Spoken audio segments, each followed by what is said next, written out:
In this section, we will learn how we can go ahead and how we can install WordPress on the Windows operating system. So if you are using the Mac operating system, then I would recommend you to watch the next section that is all about the Mac operating system. So as in the previous section, we got to know that in order to actually run WordPress, we need to have a server. And this is a software, Xampp, that is actually going to convert our computer into a local server so that we do not have to purchase a web server while we are actually working or in the learning stage of WordPress development, so that we can have a private playground and we can practice and experiment with WordPress without purchasing a server. So let's just go ahead and let's get started. The very first thing that you actually need to do is to go to apachefriends.org. And this is a website that is going to provide you this particular software, that is Xampp, which comes with Apache web server, that comes with a PHP compiler that WordPress is built in, and also the MariaDB so that WordPress can be connected with the database and we can actually install themes, add pages, and so on and so forth. So let's just go ahead and let's install this Xampp. Since we are using the Windows operating system, we will go ahead and we will click on Xampp for Windows. And once we will click on here, the Xampp will be downloaded. Alright, so now once the Xampp is actually downloaded, now what we have to do is to double click on it and it will open up. Alright, so now once you will open the Xampp installer, you will be given a screen about the Bitnami over here. And then it is going to give you a warning. So you can disregard that and you can hit on OK. If you do not get the warning, do not worry about it. Now, here we've got this setup window. And now we are ready to install Xampp on our operating system. So now the process is really simple. We have to just do the next, and next. So let's do that. We will click on next, we will click on next, and now here we have to select the directory where we want to install that. So we will be keeping that to be the C drive. And now we will click on next, now we will click on next, and now we will uncheck this. And now we will click on next, and we have to hit on next, and this is going to be installed. So let's wait till this is actually installed, and then I'll be back. Now, depending on your CPU, this process can take some time, probably like 5 to 10 minutes, so you can go and get a cup of coffee. Alright, so now you can see that the setup is now completed and Xampp has been installed. Now what we have to do is to uncheck this that says, do you want to start the control panel now? And the reason for that is because I want to show you that how you can manually start the control panel. So you need to uncheck this, and now you have to hit on finish. Now where did we install the Xampp? So we actually installed the Xampp in our C drive. So what we will do is that we will click on here. Now we have got this Xampp over here. We need to click on here. Now we need to go down, and here we've got this Xampp dash control. This is going to be the control panel where we can manage our server. Now let me tell you one thing. Let's suppose that you start the server, you are building the website, now you shut down your computer, and now you open that computer once again. Then what you have to do is to go into the C drive, open the Xampp, go to the Xampp control, start your server, and then your website will be loaded. Alright, so let's just go ahead, let's click on here, and let's open that up. You can also open it from here, or you can go to the start over here, and now in here you can search for Xampp, and you should be seeing this Xampp dash control panel over here, and you can start it from here as well. Alright, so this is basically the control panel that we have over here. And here it says Xampp installation directory and everything. Now inside this course, we will be working with the Apache, and also we will be working with the MySQL database. These are the two modules we will be working while we are building our WordPress website. So let's just go ahead and let's click on the start over here, and our Apache server will be started. So if your server is not getting started, and if you are getting any of the error, then make sure to watch the next lecture where I will show you how you can go ahead and how you can change your port.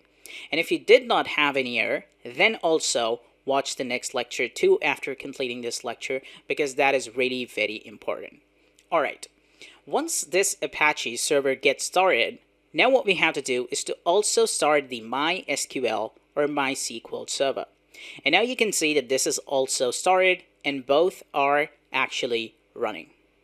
Once these both two are started, now if you go ahead and you go to your web browser, all right, and inside the browser, if you now enter this in the URL, that is the local host, all right, just make sure to enter this.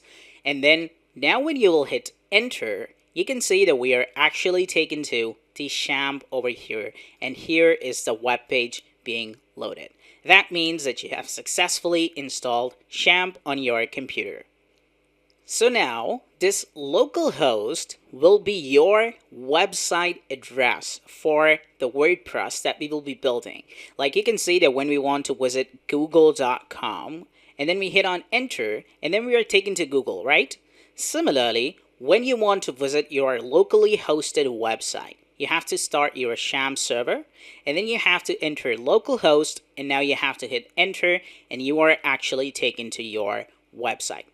Now, when we actually install the Xampp, basically Xampp already installed some of the pages. That is actually the installation pages, like how you can go ahead and how you can work with the Xampp. So what we need to do is to get rid of these pages, because now we have to start installing WordPress inside the Xampp. So how are we going to do that? First of all, you need to go to your C drive where the Xampp is. Now you need to open the Xampp directory. And now inside here, you should see this htdocs. So open this up, and this is actually the file, this is actually the folder that contains every public element inside here. So if I just go ahead and I just press Ctrl A to select all, and I just delete everything inside here, this is what I want you to do. So make sure to go ahead, go into the htdocs and delete everything. Now if you go ahead and you go into the localhost and you hit enter, you can see that now this folder is empty, and whatever we will be adding inside the htdocs, that is going to be running as a web server. So now let's test if actually PHP is running. So for that, what I need you to do is to make sure that you go to sublimetext.com and install the Sublime Text on your computer. You can click on download, and Sublime Text is going to be downloaded. Now the process is really simple. You have to do next, next, next, and next. Once you have downloaded that, now you need to search for the Sublime Text, and you have to hit on enter, and Sublime Text should open up. This is how it will be. So now once you are actually in the Sublime Text, now what you need to do is to go into the file, click create a new file, and you can see that a new file is created. Now what we will be doing is that we will be creating our first PHP file, and we will be running that as a server inside the server, and we'll be seeing if that is actually working. Now we will go ahead and we will click on file, and now we will select save, and we will save this file inside the local.c, inside the Xampp folder, inside the htdocs. And now we will name our file to be file.php. Now make sure to enter the extension, because this is really very important. All right, once you have entered that, now you need to hit on save, and you can see that our first PHP file is created. Now if we go ahead and we refresh this, you can see that we have got this file, because its size is 0, and the reason for that is because there is nothing in here. So now what we will do is that we will write some of the PHP code to actually test if our server is running perfectly okay. All right, so what you can do is that you can write here less than sign, question mark, PHP. All right, now you need to give a space. Now you can hit on enter. All right, and now we are in the second line. And this is actually the syntax of writing PHP. Now this is not a PHP course, all right? We are just doing this for fun so that we can actually test like how actually PHP is working inside our server. All right, now once you are in here in the new line, you have to also enter once more. Now you have to add here question mark and greater than sign. Now in between, whatever we will be adding, that will be executed as a PHP command. So let's suppose that if you want to print something, we will write here print. All right, now we will be adding in here two brackets, and inside these parentheses, I will be adding two quotation marks, and inside this quotation marks, I will write here, it's working. All right, and I will just add an exclamation mark. Now make sure to also end your statement after the parentheses, you need to add a semicolon. That's it. Now you can press Ctrl S to save it. And once you have actually saved this, now let's just go ahead and let's refresh this. So now you can see that the size is actually changed to 34 because we have some of the text written there. And now let's click on this file.php and let's see if it's working. And here you go. It says it's working. So the reason why it's working is because we are running it as a server. Now let's suppose that if you want to run it without the server. So let's suppose that inside the htdocs I've got this file.php. If I just drag this and I just drop it inside the Chrome, now you can see that it's not working, it's just showing the text. But here it is actually working, and that means that our server is finally working. So in the next lecture, we're going to be talking about the port. That is really important. I need you to watch that lecture. We will be changing that port. And later that lecture, we will be working with the WordPress installation, where we will be installing our WordPress on the website. So stay tuned and bye-bye.